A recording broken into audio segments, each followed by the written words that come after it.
ဒီနေ့ကျင်းပတဲ့ဂုံတရေရှိလူကြီးမင်းတွေရဲ့ပွဲလယ်မှာရှန်ရော့ပင်းရဲ့အဝတ်စားပေါ်ကိုဝိုင်းနေတွေအတင်းလောင်းချပြီးပြဿနာရှာနေတဲ့အမျိုးသမီးတစ်ယောက်ရှိပါတယ်။သူမကတော့လင်းမျိုးနယ်စုရဲ့သမီးပြိုလင်းကြောင်ကြောင်ပဲဖြစ်ပါတယ်။လင်းကြောင်ကြောင်ကသူမရဲ့ဈေးကြီးတဲ့အဝတ်စားကိုရှန်ရော့ပင်းကတမင်တကာဝိုင်းနဲ့ပတ်တယ်ဆိုပြီးဆွဆွဲနေတာပါ။ရှန်ရော့ပင်းကရှင်ကိုယ်တိုင်လာတိုက်မိတာပါလို့ပြန်ပြောပေမဲ့ဘသူကမှသူမစကားကိုမယုံကြပါဘူး။အဲ့ဒီအချိန်မှာရှန်ရော့ပင်းရဲ့ခင်မွန်းဖြစ်သူလူချီရောက်လာပါတယ်။ဒါပေမဲ့သူကဇနီးဖြစ်သူဘက်ကမကာကွယ်ပေးတဲ့အပြင်လင်းကြောင်ကြောင်ကိုချက်ချင်းတူးထောက်ပြီးတောင်းပန်ဖို့ဝိုင်းစုံတွေကိုတုပ်ပေးဖို့ရှန်ရော့ပင်းကိုအတင်းကျပ်အမိန့်ပေးပါတော့တယ်။ရှန်ရော့ပင်းခါများမတရားဆွဆွဲခံရလို့မျက်ရည်တွေဝဲပြီးသူမကတမင်လောက်တာကိုရှင်မြင်ရသားနဲ့လို့ပြောရှာပေမဲ့ရက်ဆက်တဲ့ခင်မွန်းကတော့ငါ့ကိုအရှက်မခွဲနဲ့တူးထောက်ဆန်းလို့ပဲအော်ငေါ့နေခဲ့ပါတယ်။သုံးနှစ်ပတ်လုံးလင်းယောက်ျားပေါ်တစ္ဆာရှိလှုပ်ကြွေးပြုစုခဲ့တာတွေဟာခွေးကြွေးလိုက်ရတယ်လို့ပါပဲရှန်ရော့ပင်းတယောက်ရင်ကွဲမတက်ခံစားနေရတဲ့အချိန်မှာပဲ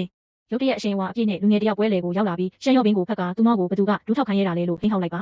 သူကတော့တခြားသူမဟုတ်ပါဘူးမြို့မှာဩဇာအာဏာအကြီးမားဆုံးဖြစ်တဲ့ဖေမျိုးနယ်စုရဲ့ဥက္ကဋ္ဌဖေရန်ပဲဖြစ်ပါတယ်ဝဲကလူတွေအကုန်လုံးနှက်ဖြတ်သွားပြီးလင်းကြောင်ကြောင်ကဥက္ကဋ္ဌဖေ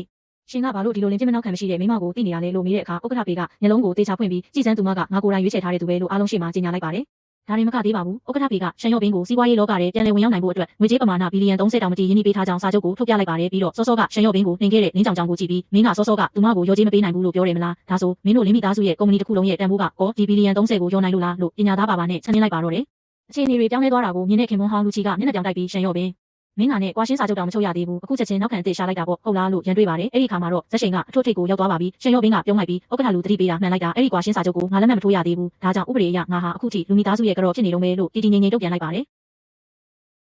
သူမကလူချီရဲ့အနားကိုတိုးသွားပြီးနာနာကက်ကလူချီရှင်ကအတိတ်ကိုမငဲ့ကွက်ဘူးဆိုမှတော့မနှက်ဖြန်ကစပြီးလူကတော့တယောက်ရဲ့အာဏာနဲ့အခွင့်အရေးအကုန်လုံးကိုတုံးပြီးရှင့်ကိုအရှင်လက်လက်ငရေပြပြစ်မယ်တို့နှစ်ယောက်ကြားကစစ်ပွဲကအခုမှတကယ်စတားလို့ရေးရေးဝုံဝုံစိန်ခေါ်ပြီးဥက္ကဋ္ဌဖေနဲ့အတူပွဲတွေကနေအရှင်အဝါအပြည့်နဲ့ထွက်ခွာသွားပါတော့တယ်ရက်ဆက်တဲ့လင်းဟောင်းနဲ့မြှောက်ပေးတဲ့လက်ပေးသမီးတို့နှစ်ယောက်ကတော့ပွဲအလယ်မှာစွန့်ပြီးကြံရစ်ခဲ့ရပါပြီ